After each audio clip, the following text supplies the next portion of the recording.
Hello అండి. అందరూ ఎలా ఉన్నారు? Welcome to our channel voice of Renu.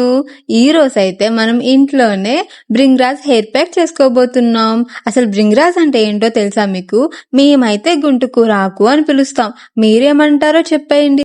దీన్నే కాటుక ఆకు అని కూడా పిలుస్తారంట. మరి ఈ హెయిర్ ప్యాక్ కోసం ముందుగా అయితే మనం కాడల నుండి ఆకు అయితే సెపరేట్ చేసేసుకుందామండి. ఈ ఆకు పెట్టుకోవడం వల్ల హెయిర్ ప్యాక్ గా హెయిర్ అయితే నల్లగా అవుతుందంట, అండ్ స్ట్రాంగ్ గా కూడా అవుతుందంట, హెయిర్ ఫాల్ కూడా తగ్గుతుందంటండి. ఇలా అయితే సెపరేట్ చేసేసుకున్నాంగా. ఇప్పుడైతే మెంతుల పొడిని తీసుకుని దాంట్లో కొంచెం వాటర్ వేసుకుని నానబెట్టుకుని పేస్ట్ గా ఒక పక్కన అయితే పెట్టేసుకుందామండి. తర్వాత మిక్సీ గిన్నె తీసేసుకుని దాంట్లో ఈ గుంటకూర ఆకేసుకుని ఇలా కలబంద ముక్కలు ముక్కలుగా కట్ చేసుకుని వేసేసుకుందాం. ఈ మిక్సీ చేసుకున్న పేస్ట్ లో అయితే మనం ముందుగా నానబెట్టుకున్న మెంతుల పేస్ట్ అండ్ పెరుగు వేసుకుని మళ్ళీ మిక్సీ చేసేసుకుందాం.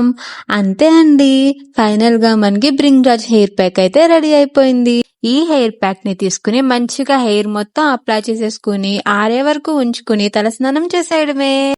ప్లీజ్ సబ్స్క్రైబ్ చేసుకోండి అబ్బా, ఇంకా యూజ్ అయ్యే కంటెంట్ చేస్తాను. Please like, share and subscribe.